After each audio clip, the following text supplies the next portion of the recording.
The US military budget currently stands at $850 billion. So, what if one day all that money was suddenly transferred to the Federal Transit Administration?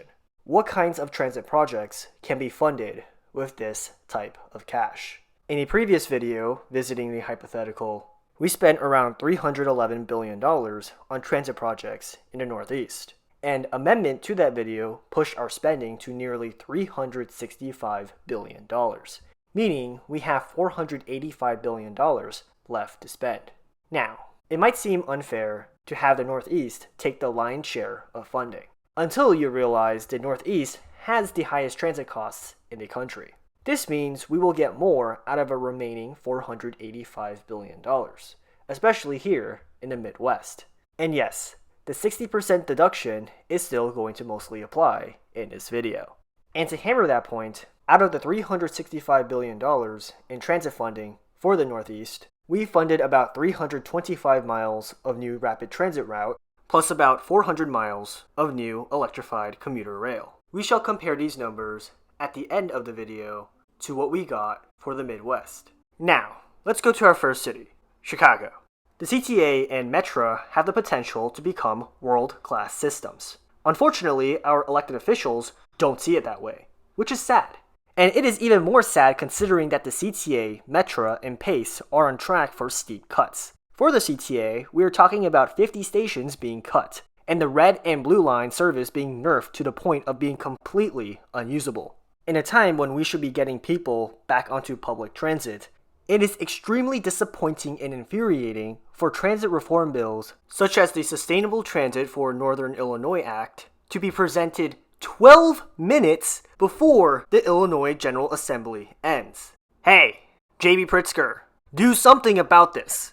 Call a special session to fix this, right now. Anyway, Car-Free Keith made a great video about this. Please check it out after this video. And if you live in Chicago and its immediate suburbs, Better Streets Chicago is currently running a campaign on this. I highly encourage you to check it out.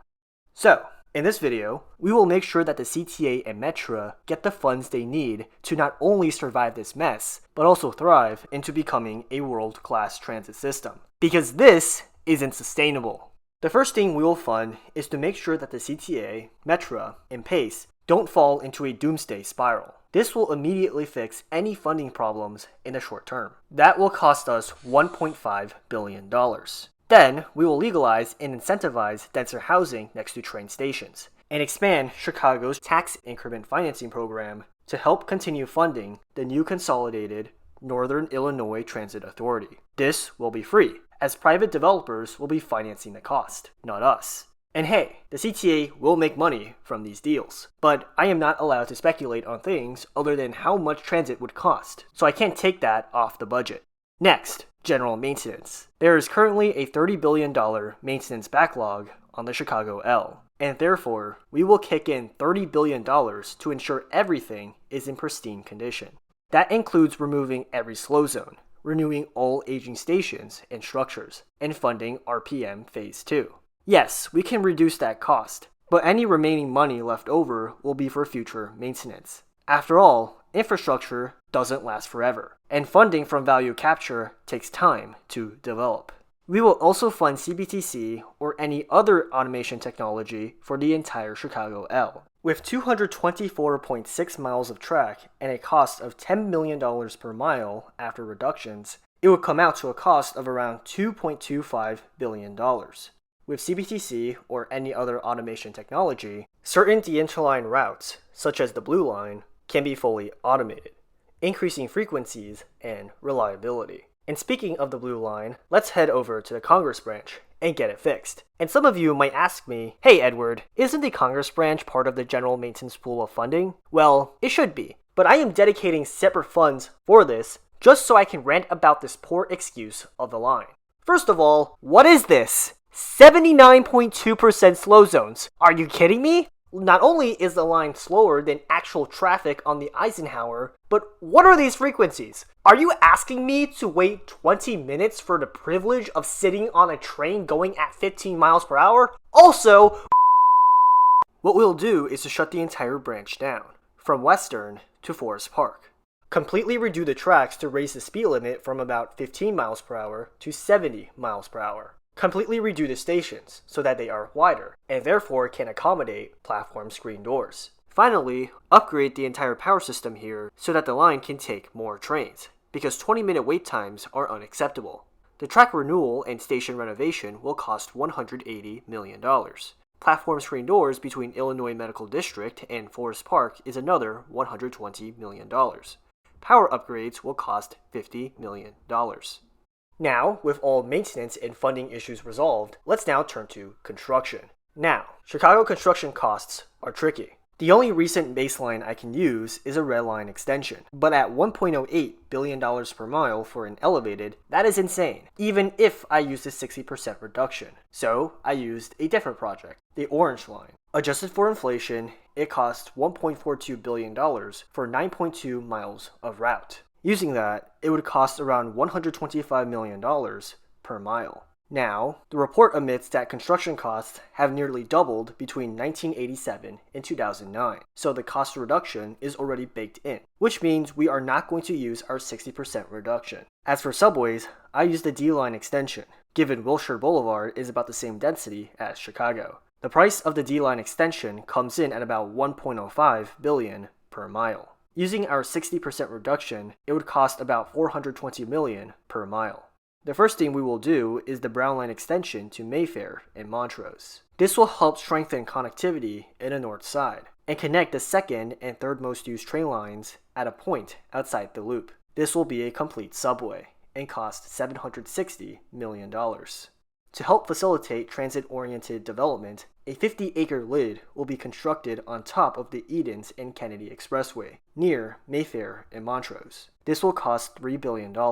And help create the heavy ridership that Mayfair deserves. The next thing we will fund is the Green Line extension to Jackson Park. This will help serve areas of 63rd Street not connected by rail service and connect to Metra and the L together, outside of the loop, thus increasing connectivity in the south side. This will cost $125 million. After that, we will fund the Englewood branch extension to Midway Airport. This will help serve a large transit desert while helping Englewood residents reach one of the biggest employment destinations in Chicago. This will cost $520 million. While we are on the topic of the Englewood branch, let's talk about boosting service to not just this branch, but also the Jackson Park and Southside L. Courtesy of a great friend of mine, this service pattern will be called the Purple Red Green Connector. Instead of heading into the loop, Purple Line trains will join the Red Line at Belmont, run through the State Street subway, and connect to the Southside L using the existing 13th Street portal. The Purple Line will then take over the Englewood branch, which will ensure that the branches receive 6 to 8 minute frequencies instead of 24 minutes today. Finally, to further increase coverage, we will build 2 new infill stations. Racine will be reopened to support ongoing redevelopment efforts, and Harvard will be reopened to facilitate a transfer between the Englewood branch and the Dan Ryan branch. The new infill stations will cost $80 million, while the cost of new switches, yards, and train cars needed for the new Purple Line service will be factored at the end. Our next project is the Pink Line extension to Harlem. This will be elevated, provide direct rail service to Berwyn, and cost $290 million. While we are on the topic of the Pink Line, we will also reopen Madison to help redevelop the area around the United Center. That will cost $40 million. Our next project is the Yellow Line extension to Old Orchard. This will help provide direct rail service to Old Orchard Mall and cost $220 million. While we are on the Yellow Line, we will add 3 new infill stations, one at Crawford, a second one at Dodge, and a third one at Ridge. We will also include funding to reconstruct Dempster-Skokie to accommodate longer train cars. These new stations will cost another $160 million. Now that we are done with extensions of existing lines, let's move to the new lines that will be built from scratch. A general note that all new lines will be automated to help bring down frequencies and increase reliability of the CTA. And if you're asking me, wouldn't that raise our costs? Well, not really. Many European systems are building out new rail lines at the same price or lower than our baselines. So we will continue to use those costs. The first one is a new subway from the Loop area of Chicago out to the north side. Currently, the brown, red, and purple lines operate at peak capacity. Now, Some of you might ask about turning the Brown Line into a subway, and personally, I don't think that would be a wise decision, given that you're paying subway costs to increase capacity by 15 trains per hour or so. If you're getting another subway, you should be getting the full 30 trains per hour. And also, I like the Wells Street Bridge view. You're not taking that away from me. This is why I proposed an entire new subway under Clark Street, which is one of the highest ridership corridors in the city. Then, at Belmont, the line will turn to the west, serving another high ridership corridor, that is the Belmont bus, and run out to Franklin Park. Now, if you're wondering why I colored the line orange, well, that is because I would like to remove a line from the loop to reduce excessive interlining. The Midway branch was the logical choice, which is why I made the Clark Street subway take over service to Midway. Using a mixture of subway and elevated viaducts, the entire cost of the new orange line will cost $5.76 billion. And finally, circumferential lines. We will be building not one, not two, but 3 circumferential lines in Chicago to ensure that the vast majority of Chicago residents have a way between neighborhoods without going to the loop. The first line is long overdue, the Ashland Subway.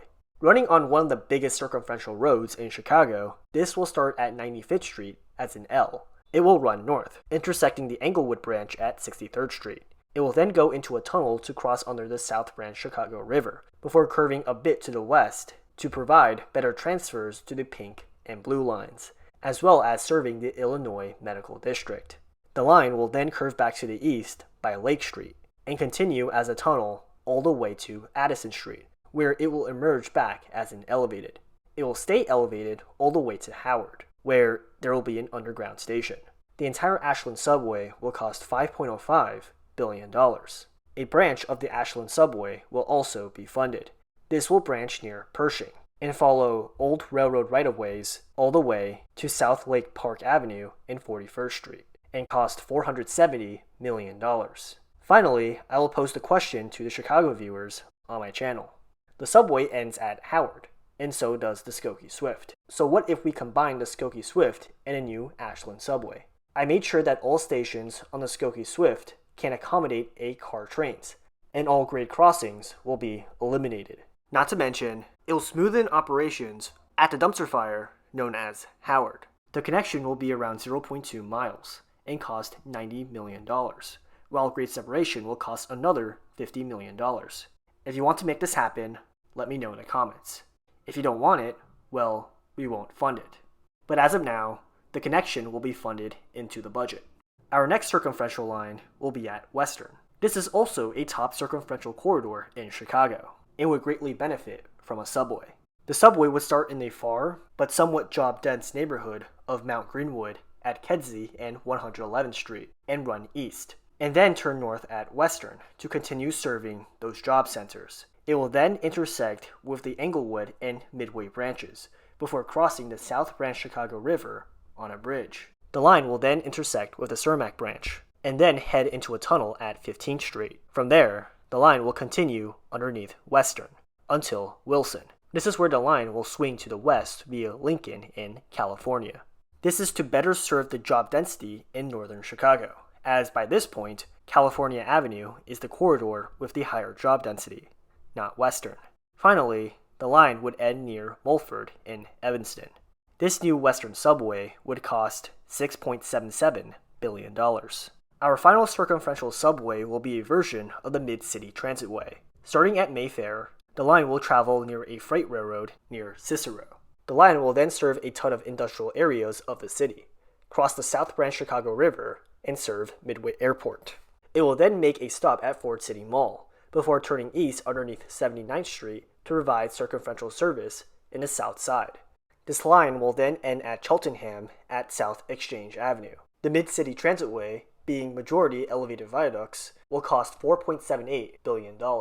In order to serve all of these new lines and extensions, we need new rail cars. In order to match what we have, we need 1,600 new 7000 series train cars, which will cost $2.53 billion. We also need new yards to store them, which will cost another $2.03 billion.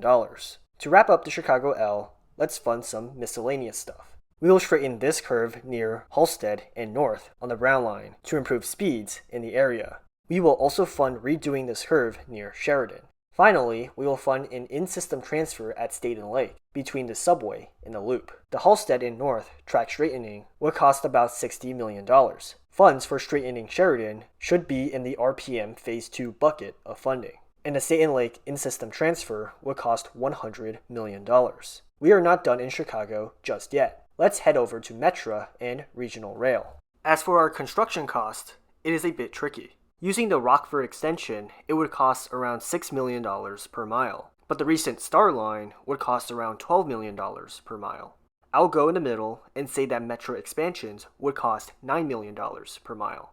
We also need electrification of the new extensions, which using the Caltrain electrification project will be somewhere around $20 to $22 million per mile. I'll go in the middle and say that the cost is $21 million per mile, for a total of $30 million per mile. And speaking of electrification, our first project will electrify every line except the Metro Electric and South Shore lines, because, those are already electrified. That will cost $7.82 billion, and also include the cost of securing new electric trains to run on the new electrified services. Our next project will be constructing new rail links to allow through running. The first one are upgrades to the 16th Street crossing that will unite the western and southern Metro lines. This won't cost us anything, as that is already funded through Amtrak's ongoing CHIP program. The second one is a tunnel running under Chicago Avenue and Columbus Drive. This will unite the north and south Metro lines and cost $3.2 billion. The third one is a tunnel under Clinton Street that will unite the north and west Metro lines. This will cost another $1.1 billion. Now, for extensions. The first one is regarding the MD West extension to Rockford. This will reintroduce much-needed rail service to an area that is currently undergoing revitalization. Now, this project has been paid for, but would benefit from electrification. That would cost $1 billion. The next one is the UP West extension to DeKalb. This will extend the UP West from its current park and ride at Elburn to a dense area, DeKalb, and provide relief to the 12 bus, a bus that has seen a very fast transit recovery. This extension will cost $470 million. Our next project is the Metro Electric extension from University Park to Kankakee. This will help provide areas further south of Metro's reach with high-quality rail service and cost $750 million.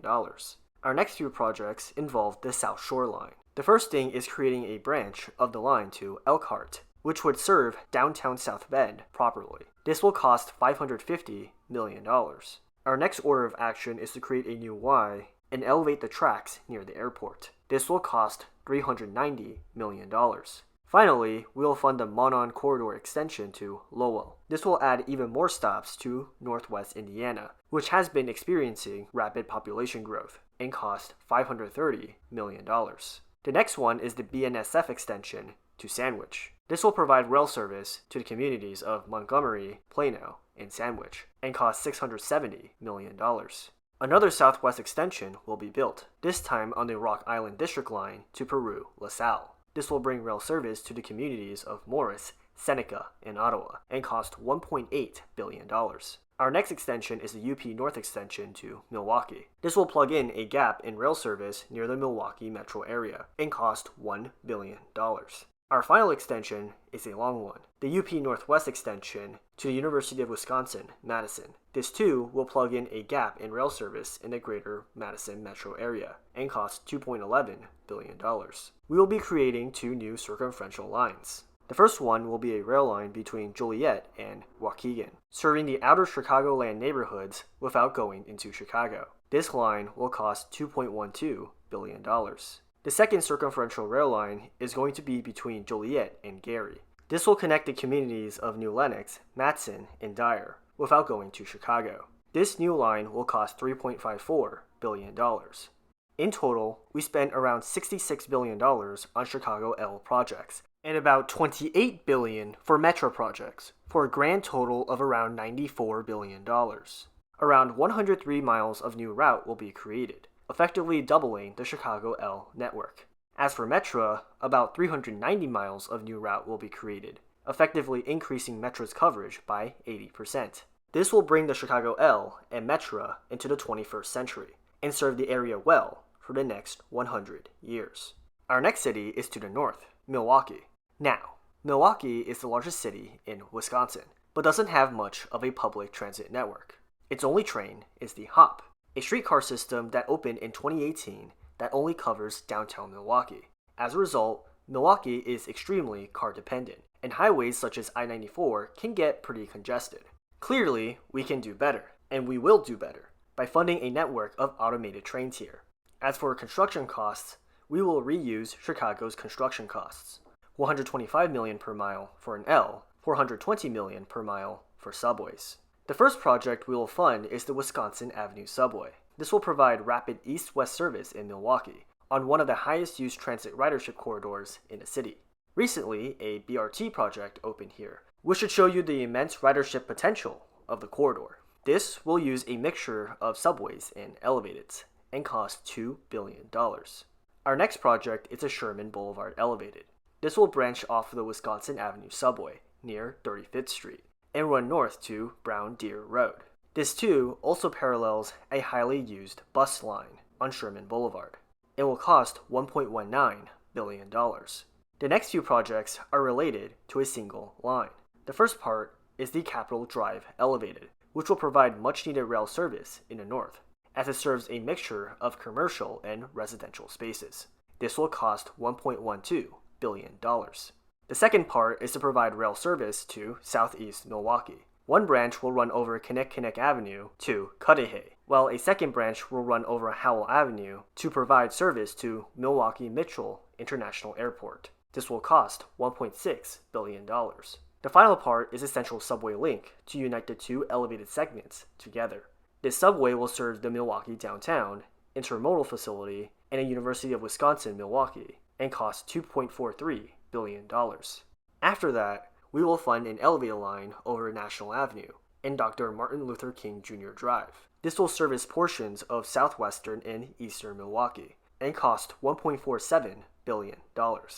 Our last two rail projects are circumferential lines. The first one will run over 27th Street, from Silver Spring Drive in the north to College Avenue in the south, and cost $1.64 billion. The second one will be a longer line on 76th Street and Layton Avenue. This will start at Brown Deer Road and run south.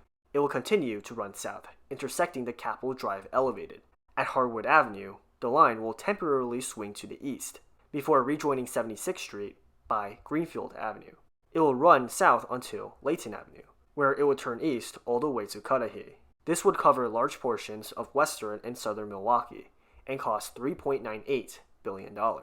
We also need new trains, about 1,380 train cars if using the CTA fleet. This will cost us $2.19 billion.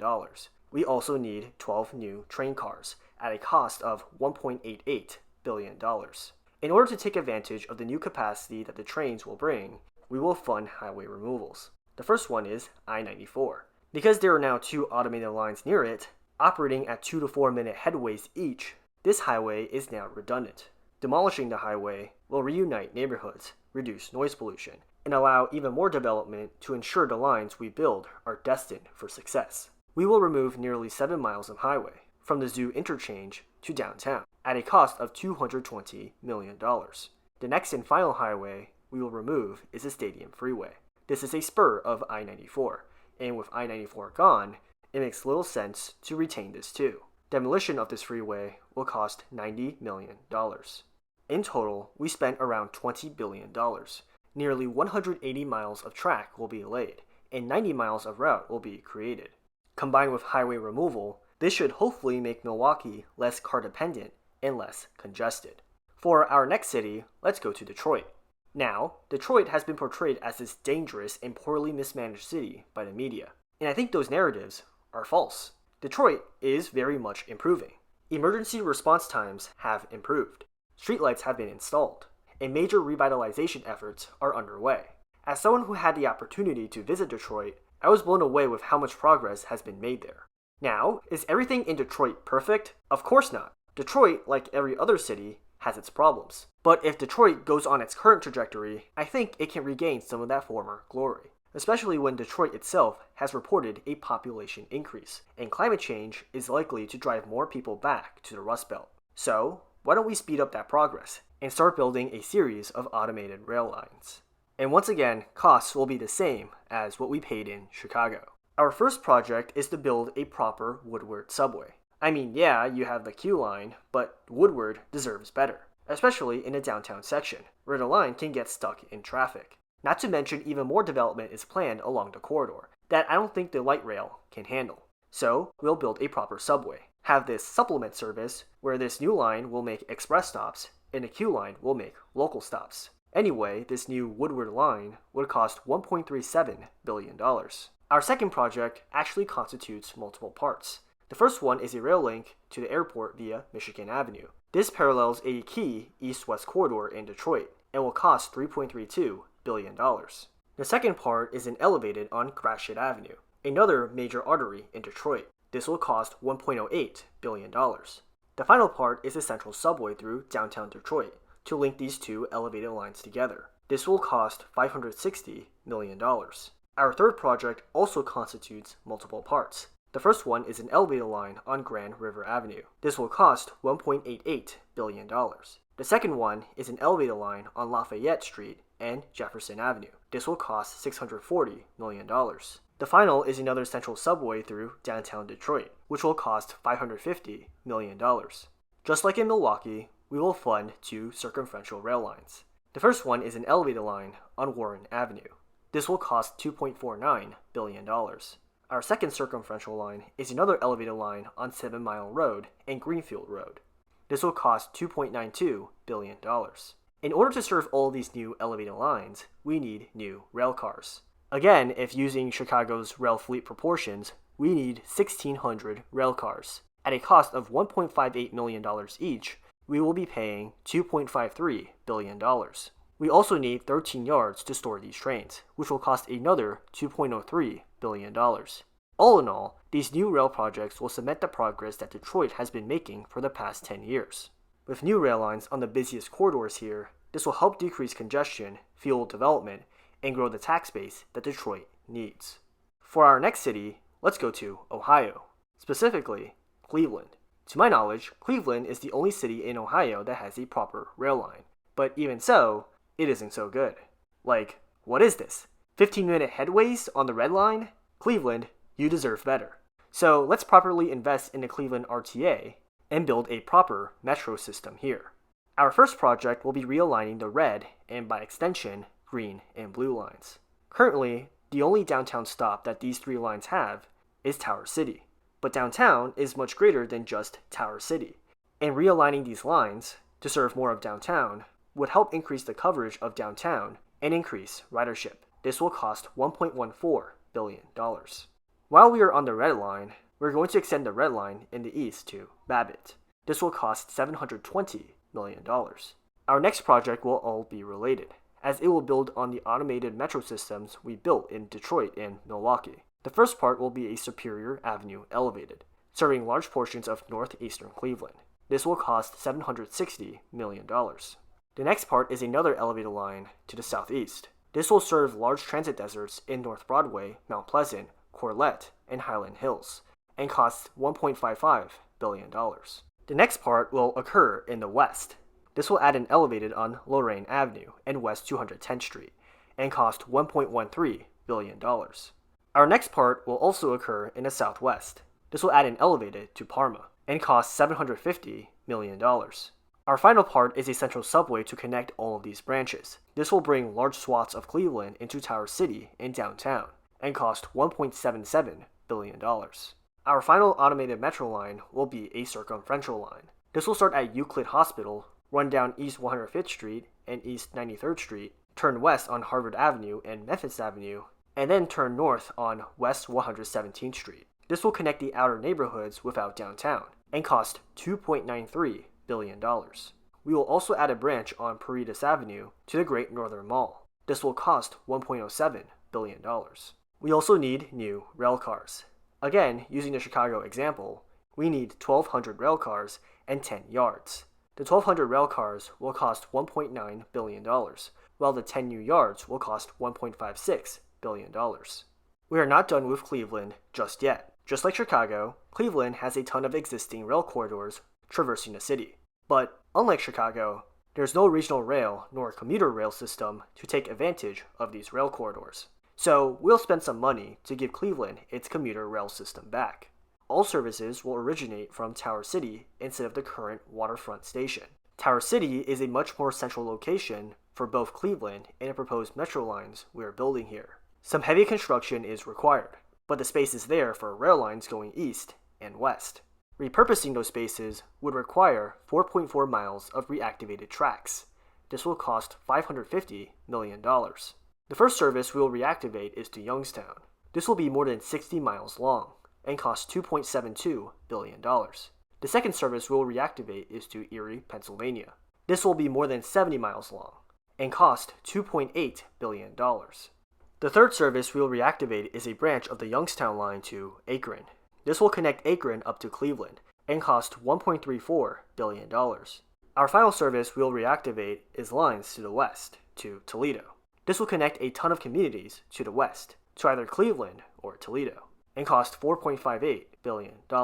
Because of the extensive network of regional rail we are building, let's take full advantage of that. My next idea is heavily inspired from Car Freak Heat's video, Forget High-Speed Rail, Regular Trains Can Fix Air Travel. The problem is that there are these airports that have to provide regional flight service. These aren't cheap to operate, don't usually attract the same amount of people that big cities do, and therefore are heavily subsidized by the government. Not to mention, they can be infrequent, and you can be spending hours waiting for that flight. While Hopkins Airport in Cleveland is not one of those airports, plenty of other airports in the region do so. But trains are uniquely suited to these journeys. They can be run much more frequently, and are way cheaper to operate than planes. So what we can do is to run some of those trains from the east through Tower City and to the airport. So instead of someone flying to Detroit and catching a connecting flight to Youngstown, they can land at Hopkins Airport and catch a train to Youngstown, running every hour, for example. Or instead of someone flying into Charlotte, they can land at Hopkins Airport and catch a train to Erie, running every half hour. Or instead of flying to O'Hare, they once again can land at Hopkins and catch a train to Akron, running every hour. Not only will we decrease carbon emissions, save time, and increase our coverage, this will also decrease passenger numbers at busy hubs like at O'Hare. Though, to make this work, we do need an expanded station to handle all of these terminating trains. The recent Jamaica Station expansion for Platform F on the LIRR cost $380 million. It is safe to say that with all the regional rail service we are running, 5 additional platforms with 10 tracks would be a good number to handle all the terminating trains. This will initially cost $1.9 billion. Add in our 60% reductions, this will cost $760 million. In the end, we spend $28 billion. 78 miles of new metro route will be created, tripling the size of the existing metro. We also created a brand new 330-mile new commuter rail system that not only helps increase regional reach around Cleveland, but may also reduce the reliance on regional airport hubs by giving commuters the other option of taking a train from the airport to their final destination. All of these investments will hopefully allow Cleveland to reverse its population decline and allow people and businesses to return to Cleveland. Our next city is also in Ohio, Columbus. Out of all of the major cities in the Midwest, Columbus is the only one that is growing in population. However, Columbus doesn't have any good transit options, which leads to a lot of traffic. In a city of nearly 1 million people, that is unacceptable. Therefore, we're going to fund an extensive light metro system to allow Columbus to grow sustainably and decrease congestion. Costs will be the same as Chicago. Our first line is the Broad Street line. This line covers a major east-west axis in Columbus, connecting major commercial centers and downtown. As a result, this corridor deserves a rail line. Using a mixture of elevated viaducts and subways, this will cost $3.71 billion. Our second line will cover a major north-south axis, High Street. A line on High Street will connect major destinations such as Ohio State University, the Brewery District, and Clintonville with downtown, while a branch to Polaris will connect a commercial district. This line will cost $4.16 billion. Our third line will cover the northeast of the city. Running on a current bus rapid transit corridor, it will run as an elevated on Cleveland Avenue to Westerville. This Westerville line will cost $1.42 billion. Another line in the southeast will be built. Running on Livingston Avenue, this too will be elevated. and serve many commercial corridors here. The Livingston Avenue L will cost $1.52 billion. A branch of the Livingston Avenue L will be funded to Winchester. This will serve a commercial district down here and cost $480 million. To connect these two elevated lines on Cleveland Avenue and Livingston Avenue, we will fund a central subway under Cleveland and Grant Avenues. This will connect a vast swath of eastern Columbus to downtown and cost $1.49 billion. We will fund an elevated line on Fifth Avenue. This will create another east-west transit corridor in Columbus, connecting Grandview Heights, Ohio State University, and North Linden. Simultaneously, it will create some sort of circumferential service in the north. This will cost $2.47 billion. A branch to the airport via the Fifth Avenue line will be funded. This will cost $1.73 billion. Another branch to the west via the Fifth Avenue line will also be funded. This will run out to Dublin, a growing suburb, and cost $1.55 billion. While the Fifth Avenue line provides somewhat of a circumferential service, it is too close to the city center for it to be called a proper circumferential line. This is why we'll fund a ring line for Columbus. At nearly 41 miles long, this is probably, to date, the single longest line I have proposed in this entire series. This will connect Easton, Northland, Bexley, Marion Village, and Hilliard without going to downtown, and cost $5.09 billion. We also need to fund an automated fleet of trains for this to work. We need 2,250 train cars. At $1.58 million each, that will cost $3.56 billion. We also need 20 new yards to house all of these trains. This will cost another $3.12 billion. In the end, we spent about $30 billion in Columbus. 155 miles of new route will be created, making this new system longer than the current Chicago L. With new automated trains arriving every 2 minutes, this will hopefully decongest the roads and allow more density to be built in Columbus, thus allowing Columbus to grow more sustainably. For our next city, let's go to the border of Missouri and Kansas, Kansas City. Being the largest city in the region, you would expect some transit, and there is, the Main Street streetcar. While there is an extension to the streetcar planned for later this fall, it isn't enough to serve Kansas City, in my opinion. Therefore, we should fund an automated metro system here so that Kansas City can develop sustainably. Once again, costs will be the same as what we paid in Chicago. Our first line will be a north-south Kansas City line. Starting at the airport, it will mainly run over the North Oak Trafficway and Burlington Street. It will then run under Main Street, making express stops to the streetcar. After the last stop of the streetcar, the line will branch, with one continuing on Main and the other going on Troost Avenue. This will cost $5.77 billion. Our second line will be an east-west line. It will start at Prairie Crossing Road and State Avenue in western Kansas City and run east. It will run to downtown, then to Independence. Now, in downtown, we have an opportunity. There is this highway nearby.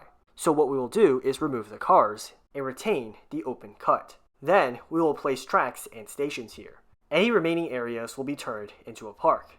As a result, what we will have is rails and trails in downtown Kansas City, instead of an ugly, congested highway. Now, build Queenslink. Anyway, while there is no elevated viaducts we need to build here, we are going to be building a lot of parks and pathways, and demolishing some ramps, which will drive up the cost a bit. So, I'll use elevated costs for the entire line, which is $2.91 billion. Building off of this concept, we will fund another line to the southeast. Again, starting in the same downtown open cut line, though on different tracks, this will run via some converted highway open cuts, before going on brand new elevated viaducts on Prospect Avenue. This will cost $2.29 billion. We will also fund some circumferential lines in the south and the west. The first one will start at Fairfax in the west and run to the south. It will turn at 31st Street and run out to Blue Ridge. This will cost $1.82 billion. Our final line will be another circumferential line. This time it will be on 47th Street, run out to West Ridge, and cost $1.68 billion. To run this type of service, we need 1,500 rail cars. That will cost $2.37 billion. We also need 13 new yards. And at a cost of $156 million each, that will cost us $2.03 billion. In total, Nearly 100 miles of new light metro route will be created in Kansas City. Not only will this include a new north-south line to the airport, but also a brand new marvel in downtown by converting a highway into rails and trails. This will hopefully transform Kansas City, one that is less car dependent and one that is more dense and more dependent on public transit. For our final two cities, let's go to Minnesota, specifically the Twin Cities area, Minneapolis, St. Paul. The Twin Cities has been ahead of the curve than most cities in the Midwest in terms of transit, with two light rail lines, both of which were open after 2000, a third one under construction, and a fourth one planned, plus a huge amount of bus rapid transit lines. It is safe that the Twin Cities have been doing the most for its transit system than any other city on this list. Sorry, Chicago, while the Red Line extension is good, that is the only thing you got right now. That being said, 2 or 4 light rail lines aren't enough, nor are they half-baked bus rapid transit lines here, especially when most of them run every 10 minutes, which is far from optimal when the two cities have more than 700,000 people and traffic that is pretty bad. So we'll invest some money here so that the Twin Cities can get the proper transit system it deserves. The first mega project will be relatively simple compared to others on the list. This is the map of what the LRT system will look like around 2030. And there are a ton of street running sections and grade crossings, which is pretty bad for safety and speed. I think it would be worth it to completely grade separate all lines going forward.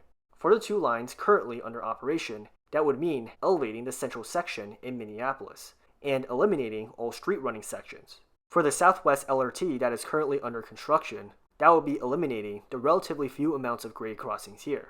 And for the Bottineau LRT that is planned, that means building this as an elevated. This would be an expensive proposition, and admittedly be way too foamy. But after grade separating everything, speeds will dramatically improve. Plus, the more valuable thing is that we can automate the blue and green lines here, which means we can run extra service whenever we want, at a minimal cost. This will definitely help improve these wait times in between trains. The grade separation will cost $860 million. The automation will cost $360 million. While the modified Bottineau LRT will cost $1.59 billion.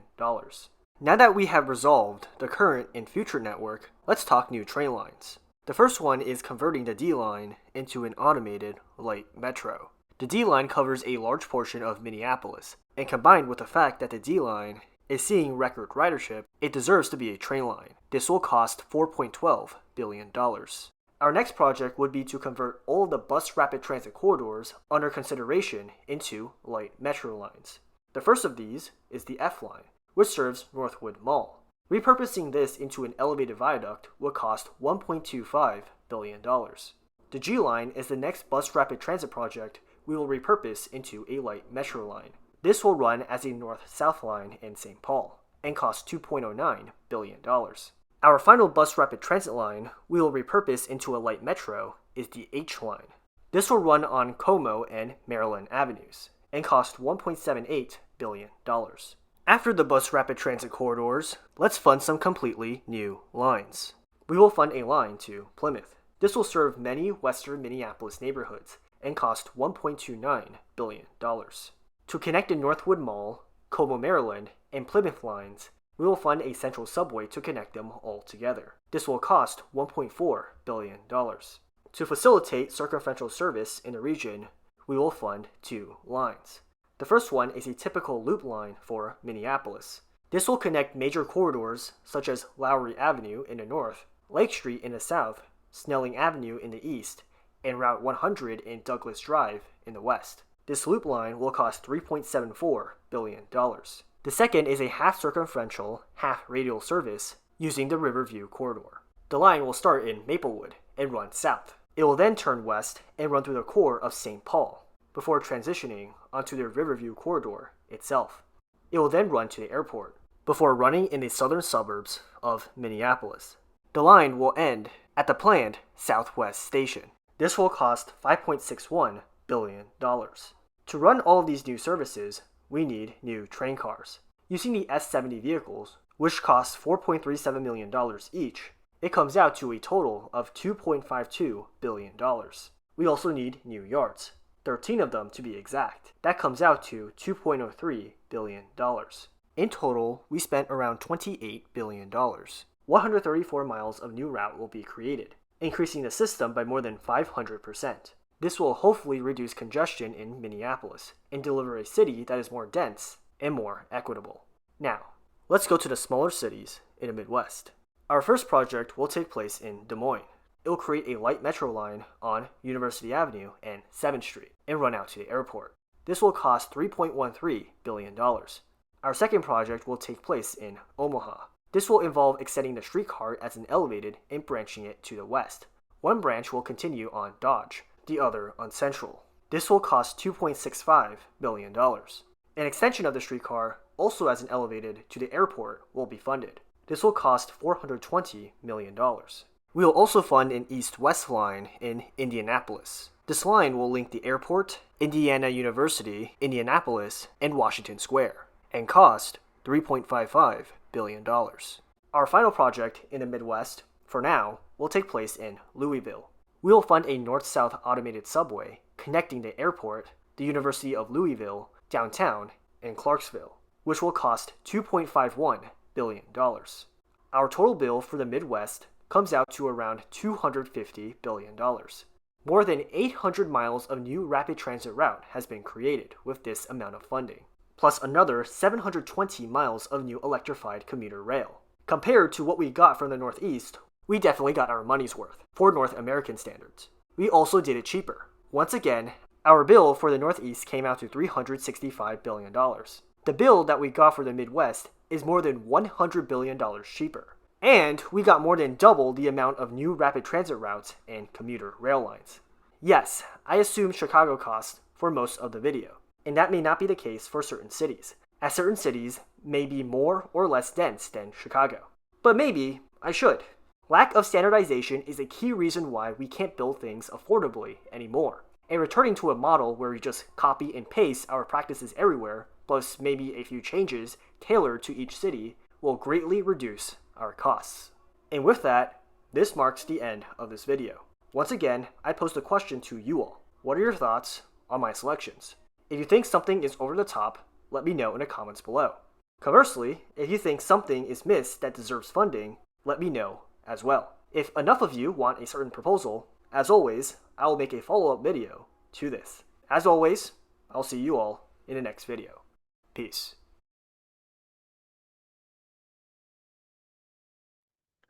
Hello everyone. Thank you so much for watching this video. This video was the hardest video I've ever made. Not because there are 7 cities instead of 4, but because originally the plan was to get a very, very, very close friend of mine who lives in Chicago to help out with this video. But she passed away before we ever had the chance to start. And while I was going through archival footage, reviewing maps, and writing the proposals for this video, I cried a lot. That was because doing those things continuously reminded me of how awesome of a person she was, and how often I would be blown away by her intellect and her attention to detail. As much as Van Schuckenragen and Philip Plotch has taught me about the New York City subway, New York infrastructure, and general city planning, she taught me about the Chicago L, Metra, and architecture. She means so much to me. And because this video was one of her most requested videos that I ever make on this channel, I am dedicating this entire video in her honor. Hopefully, this video was worthy enough to make that happen. And before I go, I just want to say to her, thank you. Thank you so much for being such an awesome person and for being my friend. I miss you a lot.